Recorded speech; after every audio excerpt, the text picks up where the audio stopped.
When you talk about exposure protection while scuba diving, most people immediately think about a wetsuit. Only if you talk to any serious diver, they'll tell you that dry suits are better. Hi, all of you awesome scuba divers out there. Welcome to the Scuba Diver Magazine channel, your favorite place for the latest scuba diving news and gear reviews.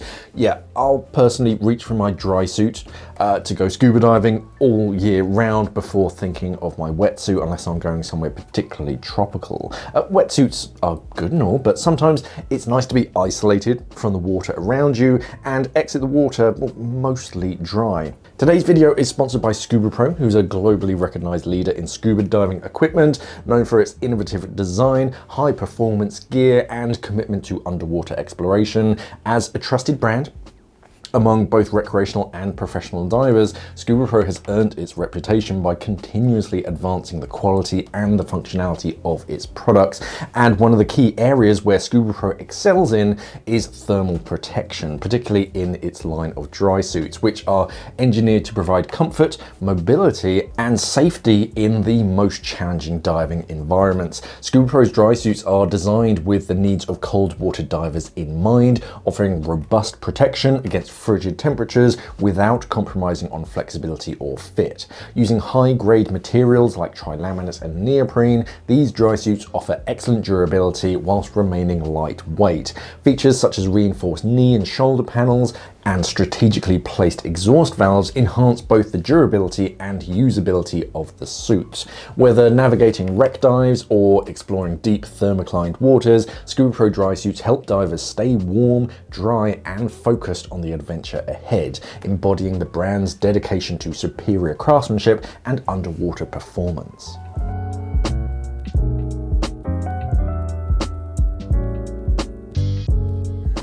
The first thing about dry suits is that they're not just for diving in icy cold waters. A lot of the marketing for dry suits will show divers in frigid waters to show off just how insulated the diver is if they can jump into that cold water, but dry suits, as the name suggests, only really keep you dry. Membrane suits especially have little to no thermal protection themselves. If you just wear the dry suit, it's not going to keep you warm. It's actually what you wear underneath that truly affects how insulated you are in the water. Divers wear dry suits in all waters, even what most divers would call warm waters. Granted, you don't see them frequently in the tropics. However, you do see them occasionally.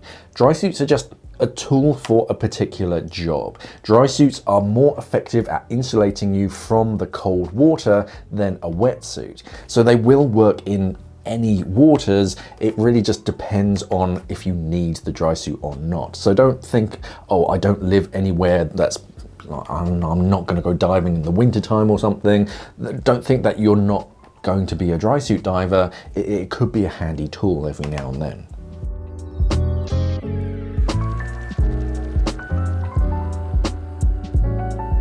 One lesser mentioned benefit of diving in a dry suit is that your dry suit can double up as a second BCD should your main BCD fail for whatever reason. If you puncture the bladder of your BCD or the inflator fails, whatever it is, you can adjust the buoyancy with your dry suit. In fact, there's still debate online whether you should use your BCD or your dry suit to control your buoyancy when you're actually in the water.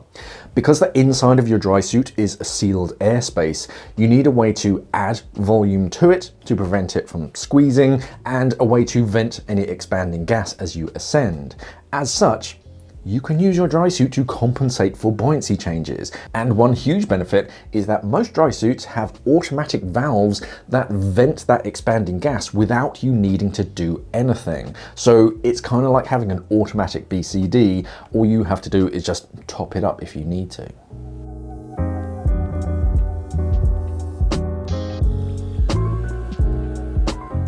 One thing that you will hear about dry suits, which can put some new divers off trying them out, is that there's a bubble of air inside your suit that's just trying to mess you up. Is there air inside your dry suit that can move around? Yes. Is there also gas inside of your BCD that can move around? Also, yes. It's the same thing, just shaped like a suit. You shouldn't be diving with a huge volume of gas inside of your dry suit that's free to just flow around your entire suit and adjust your buoyancy, but If you do have a lot of gas in your suit, chances are you're just carrying too much weight, you're overweighted. I'll add gas to my suit as I descend to add some insulation, but too much can just float around your suit and change your trim, and if that air pocket gets trapped in, say, your boots, it can make your feet very floaty. And whilst this is a little bit different to diving in a wetsuit, it's not that weird once you get used to it, or even something that you're like continually fighting throughout the dive. That just isn't the case. It is something that you need to be aware of, but it's not a constant thought in the back of your mind on a dry suit dive. It's not that much of an issue.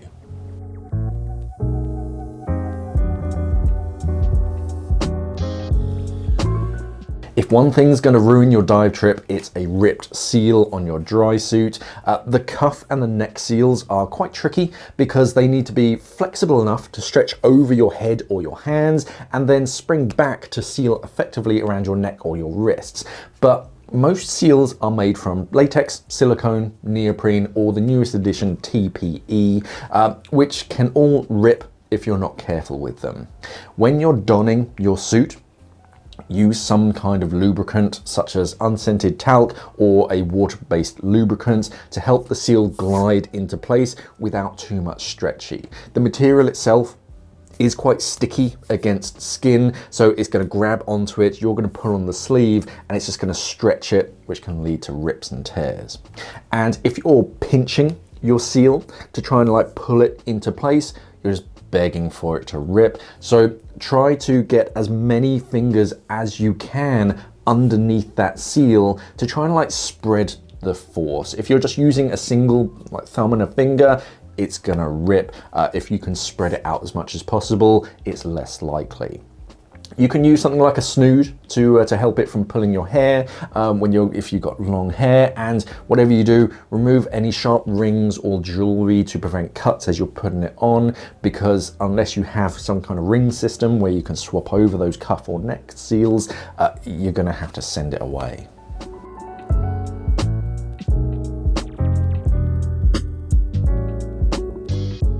If there's one thing that I've learned not to do on a dry suit dive, is to not trust anybody else to do your zipper up properly.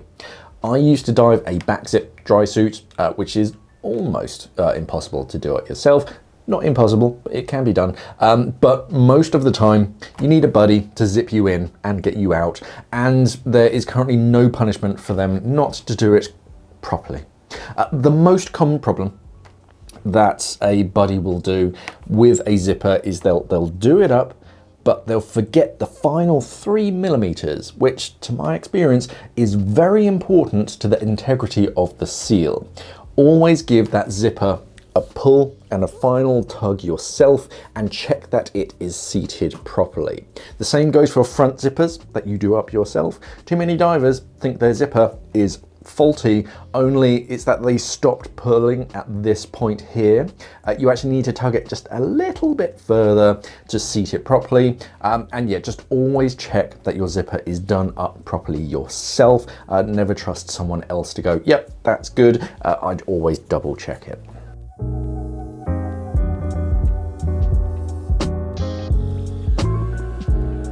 Dry suits need some TLC.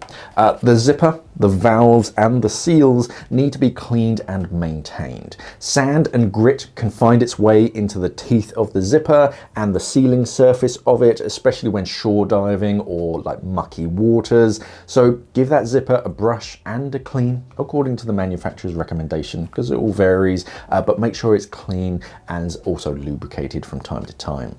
Valves don't need a lot of maintenance. Just kind of check them from time to time. Make sure that talc isn't building up inside it or anything sticking, especially with that inflator valve. If it is, you can wash them out. You can get them serviced as well, but they don't require this after like every single dive. Just kind of have a look at it, make sure they're still functioning properly and everything rotates and moves properly.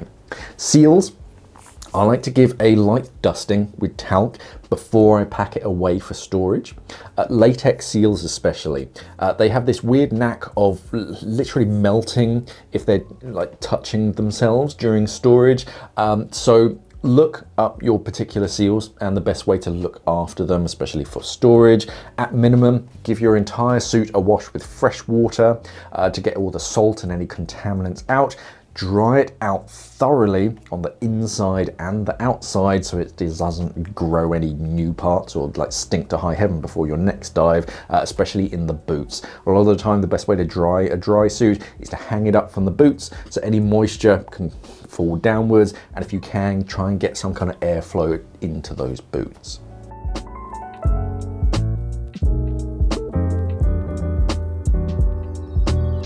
Just because your crotch is wet after a dive doesn't mean you're not a tough diver.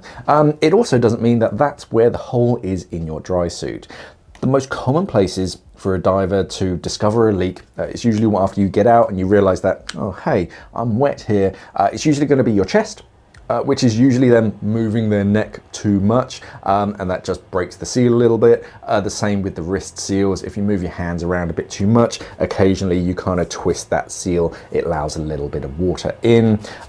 Your crotch is quite common because constant finning rubs that seam between your legs, and also you'll find water down around your feet because after you get out, water naturally goes down to the lowest point. When you get out of the water and you go, hey, my feet are wet, but actually that's not where the leak's coming in. So the important thing is that because of the way that they're built, with like several tri-laminate layers and like rolled over seams, they have all these different seams and layers for water to enter at one point of the suit, and then they can travel through that seam, not entering the suit until further down, and that's where it goes into the suit. So with a proper leak test, you should really turn your suit inside out. Just because the leak is presenting up around your shoulder, it might be entering the suit somewhere else, so you should patch it where it's actually entering the suit. You should ideally patch both areas, but yeah, just because you're getting wet in one particular area, first of all, doesn't necessarily mean that your suit has a leak, because it could just be you looking around, but also it doesn't mean that's where the leak is on the outside.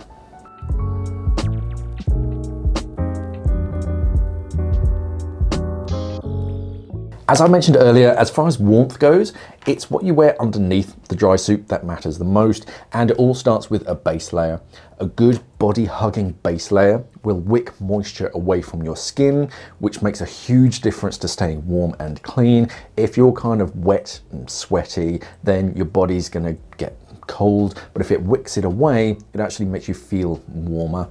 It also helps to let layers just move around one another so that you can move around more smoothly. It's just an extra layer for like fabric lubrication. The next layer is your insulator. Something that isn't too bulky, that will make you float like the Michelin Man, but also something that won't collapse under pressure and restrict air movement. Many dry suit undersuits are made with materials that do resist compression and allow a constant airflow around you so that you don't get any trapped gas in any particular area inside of the suit. But the best way to stay warm is to layer up.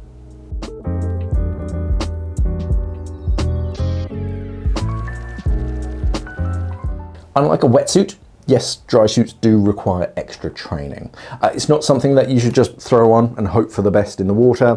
The dry suit course, it isn't hard, and it's basically going diving with an instructor just to build experience and practice what to do if something goes wrong. Dry suits are a bit of a balancing act, especially when you have too much gas inside of the suit, and you'll learn proper weighting and trim in the water. The skills are pretty easy, and they mainly come down to being able to vent gas from your dry suit and disconnect your inflator hose. You'll practice like worst case scenarios, but in a safe environment, and like you'll learn the feeling of what it's like to be in a dry suit and how you can move around, and that way you don't get yourself into trouble just trying it by yourself. You've got an instructor there, you'll be in a safe environment, and you go, oh, okay, the next time you get close to that feeling, you know exactly what's coming on and you know how to prevent it.